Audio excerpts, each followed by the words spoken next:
Hello friends, physics classes में आपका स्वागत है। आज मैं आपको सार्वत्रिक गुरुत्वाकर्षण चैप्टर के ऑब्जेक्टिव क्वेश्चन सॉल्व कराऊंगा। पहला क्वेश्चन है, ग्रहों की गति में निम्नलिखित में से कौन सी भौतिक राशि संरक्षित रहती है? ऑप्शन है ए गतिज ऊर्जा, बी स्थितिज ऊर्जा, सी रेखीय संवेग, डी कोणीय संवेग। तो इसका सही आंसर है डी कोणीय संवेग। नेक्स्ट क्वेश्चन है, ग्रहों की गति से संबंधित केपलर का तृतीय नियम है। ऑप्शन है T proportional R, B T proportional R square, C T proportional R cube, D T proportional R के पावर 3/2। तो इसका सही आंसर है डी टी प्रोपोर्शनल आर के पावर 3/2। ग्रहों की गति से संबंधित केपलर का जो तीसरा नियम है, किसी भी ग्रह का सूर्य के चारों तरफ एक चक्कर पूरा करने में लगा परिक्रमण काल का वर्ग उस दीर्घवृत्त के अर्ध दीर्घ अक्ष के तृतीय घात के अनुक्रमानुपाती होता है, अर्थात T square proportional R cube. जिसे सॉल्व कर देंगे तो टी प्रोपोर्शनल आर के पावर 3/2 भी हो जाएगा। नेक्स्ट क्वेश्चन है, एक ग्रह सूर्य के परितः चित्रानुसार चक्कर लगा रहा है, ग्रह का अधिकतम वेग होगा। ऑप्शन ए पर, बी पर, सी पर, डी पर। तो इसका सही आंसर होगा बी। चित्र में कोई ग्रह है जो सूर्य के चारों तरफ गति कर रहा है। बिंदु ए, सी, बी, डी ये 4 बिंदु दिए गए हैं। इनमें से हमें बताना है कि किस बिंदु पर ग्रह का वेग अधिकतम है। तो इन चारों बिंदुओं में जो बिंदु बी पर गतिज ऊर्जा है वो अन्य बिंदुओं की अपेक्षा सबसे अधिक है, अर्थात इस बिंदु पर ग्रह का वेग सबसे अधिकतम होगा। नेक्स्ट क्वेश्चन, यदि पृथ्वी व सूर्य के बीच की दूरी वर्तमान की दूरी की आधी होती है तो एक वर्ष में दिनों की संख्या होगी। Option A 64.5, B 129, C 182.5, D 730। तो इसका सही आंसर है बी 129। चूँकि हम जानते हैं टी प्रोपोर्शनल आर के पावर 3/2 होता है। अब इसमें जो है दूरी को आधा किया जाता है और पृथ्वी जो है सूर्य के चारों तरफ 365 दिन में एक चक्कर पूरा करता है, अर्थात T1 = 365 और R1 = R ले लेते हैं।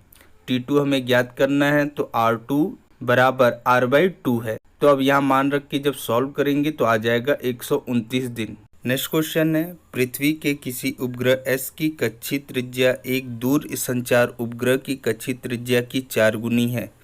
एस का परिक्रमण काल है। ऑप्शन है ए 4 दिन, बी 8 दिन, सी 16 दिन, डी 32 दिन। तो इसका सही आंसर है बी 8 दिन। नेक्स्ट क्वेश्चन है, परस्पर आर दूरी पर स्थित m1 व m2 द्रव्यमानों के बीच गुरुत्वीय बल कैपिटल G m1 m2/r² होता है। स्थिरांक कैपिटल G का मान निर्भर करता है। ऑप्शन ए केवल मात्रकों की पद्धति पर, बी केवल द्रव्यमानों के बीच माध्यम पर, सी दोनों पर, डी उपरोक्त में से किसी पर भी नहीं। तो इसका सही आंसर है ए केवल मात्रकों की पद्धति पर, क्योंकि जो कैपिटल G होता है उसे सार्वत्रिक गुरुत्वाकर्षण नियतांक कहते हैं जिसका मान फिक्स होता है, किंतु जब हम एक पद्धति से दूसरे पद्धति में जाते हैं तो इसका मान बदल जाता है। नेक्स्ट क्वेश्चन है, यदि पृथ्वी का द्रव्यमान m तथा त्रिज्या r है तो गुरुत्वीय त्वरण स्मॉल g तथा गुरुत्वाकर्षण स्थिरांक कैपिटल G में अनुपात है। ऑप्शन है ए re²/me, बी me/re², सी me/re², डी me/re। तो इसका सही आंसर है बी me/re²। चूँकि हम जानते हैं स्मॉल g तथा कैपिटल G में जो संबंध होता है वो होता है small g = capital G me/re² होता है। अब स्मॉल g और कैपिटल G में जब अनुपात निकालेंगे तो आ जाएगा me/re²। नेक्स्ट क्वेश्चन है, स्मॉल ge तथा स्मॉल gp क्रमशः पृथ्वी तल पर तथा एक अन्य ग्रह के तल पर गुरुत्वीय त्वरण है। ग्रह का द्रव्यमान व त्रिज्या दोनों पृथ्वी तल के 2 गुने हैं, तब ऑप्शन है A GE = GP, B GE = 2GP, C GP = 2GE, D GP = GE/2। तो इसका सही आंसर है बी GE = 2GP। चूँकि हमें क्वेश्चन में कह रहा है कि अन्य ग्रह का द्रव्यमान एवं त्रिज्या है वो पृथ्वी तल का 2 गुना है। यदि GE = हम कैपिटल जी me/re² मान लें, जहाँ me पृथ्वी का द्रव्यमान तथा re पृथ्वी की त्रिज्या है। तो ग्रह के लिए जो गुरुत्वीय त्वरण होगा Gp equal to capital G into 2me/2re का होल स्क्वायर। अब इसे सॉल्व कर देंगे तो आ जाएगा Gme/2re का स्क्वायर। अब GE/Gp इक्वल टू सॉल्व करेंगे तो आ जाएगा 1/2, अर्थात GE equal to 2GP। Next question है, यदि पृथ्वी की त्रिज्या 1% सिकुड़ जाए जबकि द्रव्यमान वही रहे तो पृथ्वी तल पर गुरुत्वीय त्वरण है। ऑप्शन है ए 1% बढ़ जाएगा, बी 1% घट जाएगा, सी 2% घट जाएगा, डी 2% बढ़ जाएगा। तो इसका सही आंसर है डी 2% बढ़ जाएगा।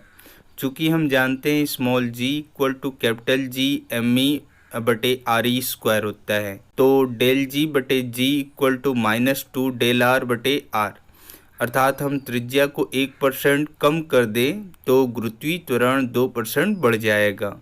नेक्स्ट क्वेश्चन, पृथ्वी की त्रिज्या मंगल ग्रह की त्रिज्या से लगभग 2 गुनी तथा द्रव्यमान लगभग 10 गुना है। यदि किसी पिंड का पृथ्वी पर भार 200 न्यूटन हो तो मंगल ग्रह पर पिंड का भार होगा। ऑप्शन है ए 8 न्यूटन, बी 20 न्यूटन, सी 40 न्यूटन, डी 80 न्यूटन। तो इसका सही आंसर है डी 80 न्यूटन। नेक्स्ट क्वेश्चन, यदि पृथ्वी के घूर्णन की चाल बढ़ जाए तो किसी पिंड का भार ध्रुवों पर छोड़कर, ऑप्शन है ए बढ़ जाएगा, बी घट जाएगा, सी अपरिवर्तित रहेगा, डी शून्य हो जाएगा। तो इसका सही आंसर है बी घट जाएगा। नेक्स्ट क्वेश्चन, यदि पृथ्वी अपनी अक्ष के परितः अचानक घूमना बंद कर दे तो जी का मान ध्रुवों पर छोड़कर, ऑप्शन ए बढ़ जाएगा, बी घट जाएगा, सी अपरिवर्तित रहेगा, डी शून्य हो जाएगा। तो इसका सही आंसर है ए बढ़ जाएगा।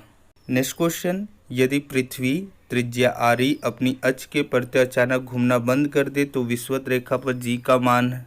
ऑप्शन है ए ω² RE घट जाएगा, बी ω² RE बढ़ जाएगा, सी ω RE बढ़ जाएगा, डी अपरिवर्तित रहेगा।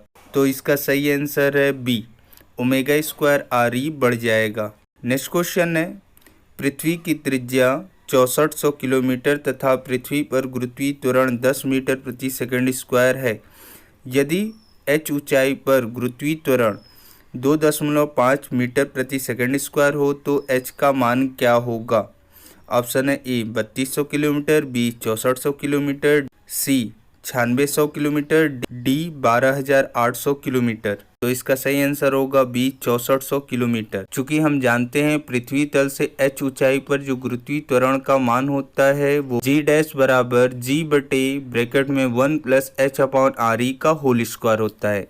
यदि हम पृथ्वी की त्रिज्या के बराबर ऊंचाई चल दे तो जो वहां पर गुरुत्वीय त्वरण होगा G' बराबर G/4 हो जाएगा। तो अब यहाँ पर जो G' का मान है वो G का 1/4 है, अर्थात जो h बराबर होगा वो 6400 किलोमीटर होगा।